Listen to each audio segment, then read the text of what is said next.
आज संघ का आदेश हुआ है। गोल्डन 8 पर अपने विचार रखूं। संघ का जो महत्वपूर्ण नियम है 10, जिसके आधार पे संघ स्थापित हुआ है। और बहुत ही जिसको हम बेस कहते हैं संघ का।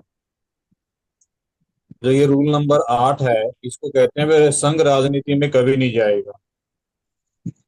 राजनीति जो है, संघ इसको किस नजरिए से देखता है उसके बारे में मैं थोड़ी सी कोशिश करूंगा। मैं लगभग 1 साल से ज्यादा समय से संघ में जुड़ा हूँ। और संघ के जो 10 गोल्डन नियम हैं उनको भी मैंने समझा है। और कोशिश की है कि उनका मैं अनुसरण करूं। और लगातार प्रयास करता रहा हूं। अभी काफी समय से मैं अपने जो सामाजिक संगठन हैं और हमारे जो कर्मचारियों के संगठन है, मैं उनसे जुड़ा रहा और पदाधिकारी भी रहा। तो वही पिछले महीने हमने अपने जो हरियाणा अनुसूचित जाति राजकीय अध्यापक संघ है, उसमें मैं राज्य महासचिव और राज्य प्रधान रहा। लेकिन अभी हमने वहां से अपने पद का त्याग कर दिया है। तो ये संघ की जो सोच है, उसकी अवधारणा है, उसके तहत ही हमने मतलब ऐसा विचार किया है। तो संघ राजनीति में कभी नहीं जाएगा।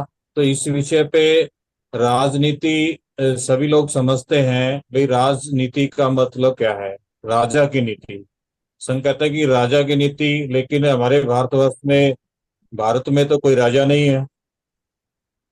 नहीं है तो राजा की नीति भी नहीं है। तो राजनीति को राजा की नीति माना जाता है। लेकिन हम अगर इसको देखें, भारत का जो लोकतंत्र है, भारत का जो संविधान है, वो लोकतांत्रिक व्यवस्था है। लोकतंत्र है, जनतंत्र है, गणतंत्र है। ये सभी एक ही पहलू के हैं। तो लोकतंत्र में लोगों का तंत्र होता है, लोगों का राज होता है। और राजनीति में राजा का राज होता है। राजा की जो नीतियां होती है वो राजा की इच्छाओं के अनुरूप होती है।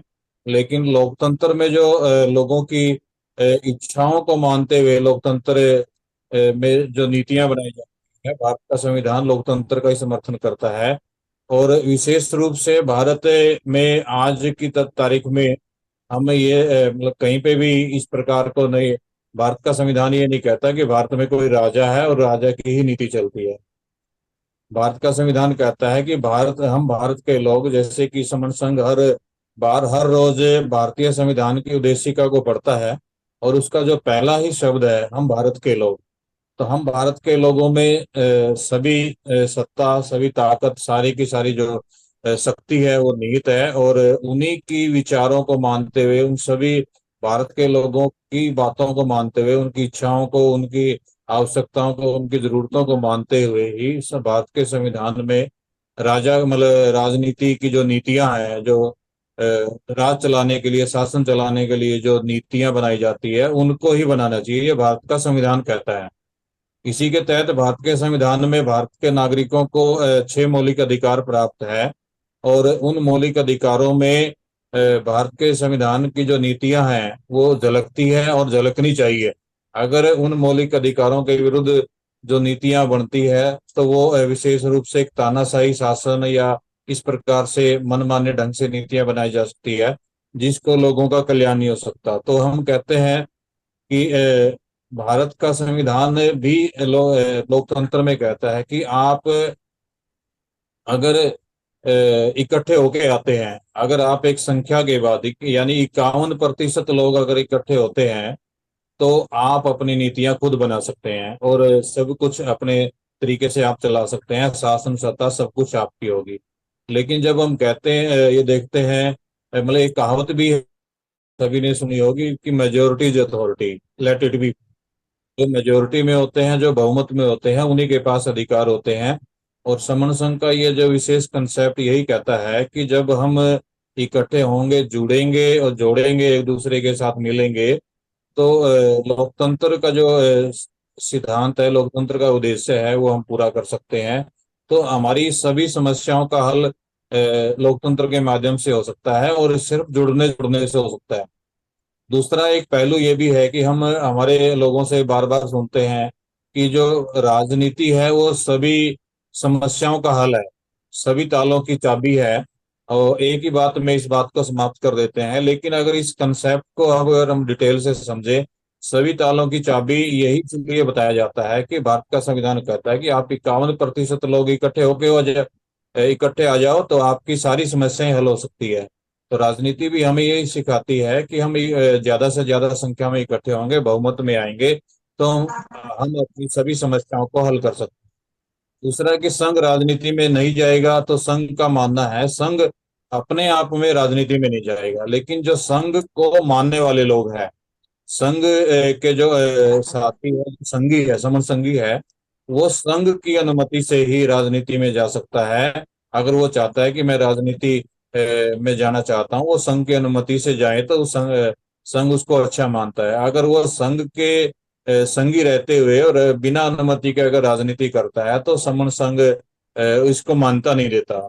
तो हम यही कहना चाहते हैं कि संघ राजनीति में नहीं जाता, लेकिन संघ के लोग राजनीति में जा सकते हैं। और संघ के लोग राजनीति में तभी जाएंगे अगर वो अच्छा सच्चा समण संघी होगा। तो वो समण जो विचारधारा के संगठन है, जो राजनीतिक पार्टियां हैं, राजनीतिक जो सिद्धांत है, जो हमारी उद्देश्य है, समण संघ की जो गोल्डन रूल है, उनको वहां पे जाके फॉलो करेगा और फॉलो करवाएगा। तो इसलिए समण संघ के जो संघ समण संघी है, अगर वो राजनीति में जाएंगे तो संघ के लिए फायदेमंद रहेंगे। तो यहीं अगर वो संघ के विरुद्ध मतलब उन नीतियों का या उन राजनीतिक पार्टियों का समर्थन करता है जो हमारे 10 रूल्स के अगेंस्ट है और संघ की विचारधारा के अगेंस्ट है, यानी जो समण के विरुद्ध जो विचारधारा बमण है, उस विचारधारा से पोषित पार्टियों का अगर वो समर्थन करता है, होता है, उनकी गतिविधियों में शामिल होता है, तो निश्चित रूप से ये संघ के आदेशों का उल्लंघन होता है और ये संघ के विरुद्ध होता है। संघ उनको इस तरीके से उसकी जो सदस्यता है, मान्यता है, उसको रद्द कर सकता है।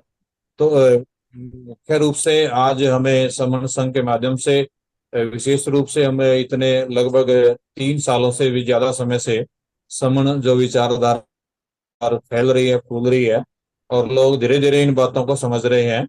तो संघ के जो गोल्डन रूल है, उनको एक एक गोल्डन रूल को अगर हम महत्वपूर्ण मानते हुए और संघ का आधार मानते हुए अगर उनको अपने जीवन में अपनाएंगे, तो निश्चित रूप से कह सकते हैं कि हम संघ की विचारधारा को आगे बढ़ाते हुए अपने जीवन में अपने सभी समन लोगों का और समन लोगों के साथ साथ देश के सभी लोगों का हम कल्याण कर सकते हैं। और संघ की विचारधारा अगर फैलती है तो निश्चित रूप से समन संघ का उद्देश्य पूरा होता है।